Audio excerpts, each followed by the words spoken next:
खेलो और जीतो प्रतियोगिता में आप सभी लोगों का स्वागत है। वो शुभ घड़ी आ चुकी है जहां पर आपको मिलेगा एक बम्पर इनाम और इनाम की राशि है 1000 रुपये, वो भी नकद कैश। तो इस वीडियो में पूछे गए सवालों का जवाब किन नियम और शर्तों को ध्यान रख करके देना है, इसका विवरण पूरा पिछले वाले वीडियो में दिया जा चुका है। उस वीडियो का लिंक इस वीडियो के डिस्क्रिप्शन में दे दिया गया है। आप वहां से जाके पहले उसको क्लिक करके सारे नियम और शर्तों को पहले ध्यान से सुने और उसके बाद इस वीडियो में पूछे गए सवालों का जवाब दें। तो चलिए हम खेलो और जीतो प्रतियोगिता की शुरुआत करते हैं। तो उसके पहले मैं बता दूं कि इस वीडियो में केवल यह प्रथम खेलो और जीतो प्रतियोगिता है और इसमें केवल मात्र एक ही सवाल रखा गया है जिसका आप आंसर देके जीत सकते हैं इनाम। तो चलिए चलते हैं सवाल की ओर।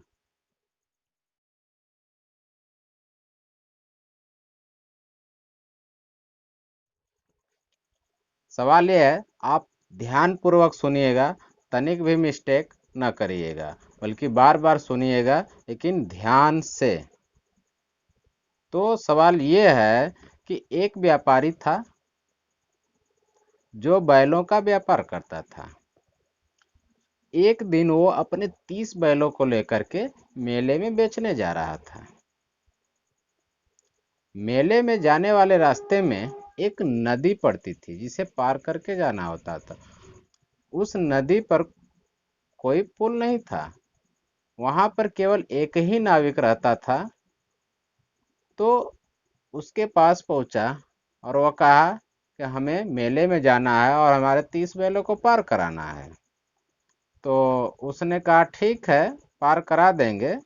तो उससे बैलों को पार करने का किराया तय किया गया। तो नाविक ने कहा कि मैं 2 बैल पार कराऊंगा तो 1 रुपये लूंगा। तो कहा ठीक है, लेकिन तुम्हारा कोई भी किराया नहीं लगेगा, केवल बैलों का किराया लगेगा।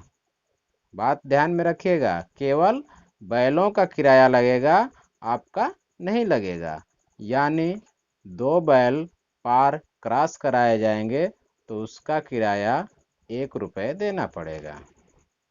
तो उसने कहा ठीक है, और वह बैल पार कराकर कहा कि जब मैं मेले से बेच करके बैल को आऊँगा तो आपका किराया दे दूँगा। उसने कहा ठीक है, वह मेले में चला गया बेचने के लिए। जब मेले में वह पहुंचा तो मेले में उसका दुर्भाग्य था कि एक भी बैल नहीं बिका। वह मायूस होकर वापस लौटा और आकर नाविक से कहा कि ऐसी ऐसी बात है, अब तुम मेरे बैल उस पार करा दो, लेकिन ध्यान रहे कि इस प्रकार किराया तय करो कि ताकि जो पिछला बकाया है और इस किराए को जोड़कर मैं दे सकूं, क्योंकि मेरे जेब में उतने रुपए होने चाहिए। तो नाविक ने कहा कि ठीक है, उस बार मैं 2 बैल का 1 रुपये लिया था, तो इस बार 2 बैल की जगह 3 बैल क्रॉस कराऊंगा और उसका 1 रुपये लूंगा। तो कहा ठीक है। तो वह बैल को क्रॉस कराता है और उसके बाद वह कहता है, यानी व्यापारी कहता है नाविक से कि कुल कितने रुपए हुए। तो नाविक कहता है कि पहले 2 बैल प्रति रुपये के हिसाब से 30 बैलों का 15 रुपया हुआ। तो कहा ठीक। फिर 3 बैल प्रति रुपये के हिसाब से जब मैं क्रॉस कराया तो 30 बैलों का 10 रुपये हुआ, यानी 15 और 10 25 रुपये दे दो मुझे। तो व्यापारी ने कहा अरे अरे, आप कैसे हिसाब कर रहे हैं? हिसाब करने में तो 24 रुपये आ रहे हैं और आप 25 रुपये मांग रहे हैं, 1 रुपये अधिक मांग रहे हैं। तो कहा अरे, आप कैसे हिसाब कर रहे हैं? तो व्यापारी ने उसे समझाया। व्यापारी के समझाने पर नाविक कहता है कि नहीं नहीं, ये गलत है, ये तरीका गलत है। मेरा 25 रुपया हुआ और मेरे 25 रुपया दो और तुम जाओ। तो व्यापारी ने कहा नहीं, मैं 1 रुपये अधिक नहीं दूंगा, जितना हिसाब है उतना ही दूंगा। दोनों में इस बात को लेकर के झगड़ा होना शुरू हो गया। तो हुआ क्या कि कुछ लोग वहां पर आ रहे थे, तो उनसे भी यह चर्चा हुई, तो वे लोग भी उसमें से कुछ पढ़े लिखे थे, तो उन्होंने भी इस सवाल को हल किया, तो 24 रुपये ही आए। तो नाविक कहा अरे ऐसे कैसे, मैं पंचायत के पास जाऊंगा। तो समीप के गांव में पंचायत बैठी और वहां पर इस तथ्य को रखा गया, और उसमें नाविक ने बताया कि मैंने 2 बैल क्रॉस कराए तो 1 रुपया लिया।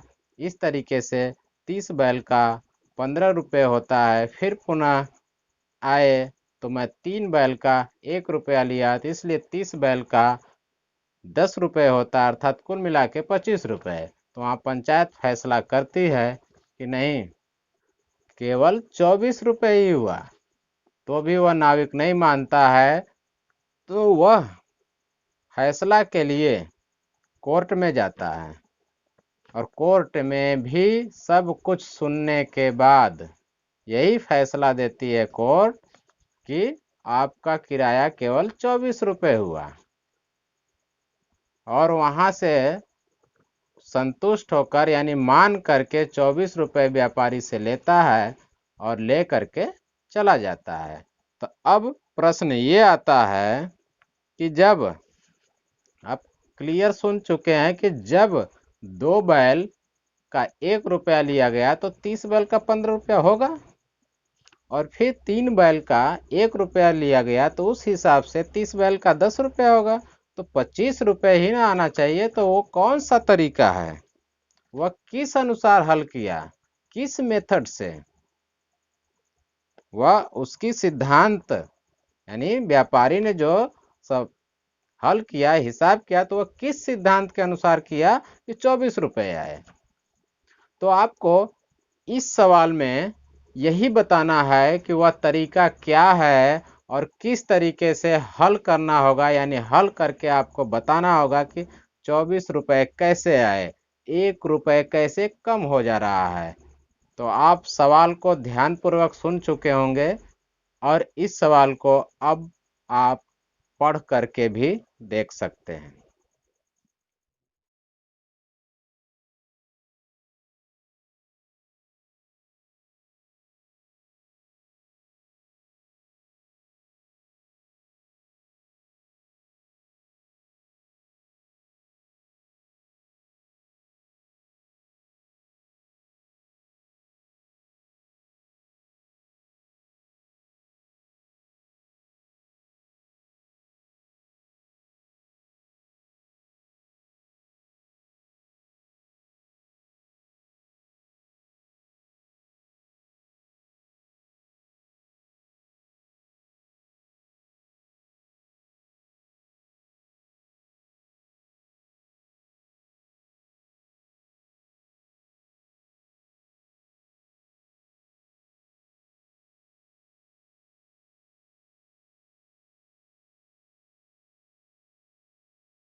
तो ध्यान रहे, इस सवाल का जवाब आपको केवल आज के डेट 1 अक्टूबर सन 2020 का दिन,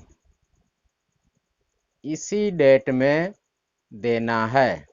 यानी जो 4:30 बजे से वीडियो पब्लिश हुआ और रात के 10 बजे तक आपको इस सवाल का जवाब देना है, इसको इग्नोर न करें।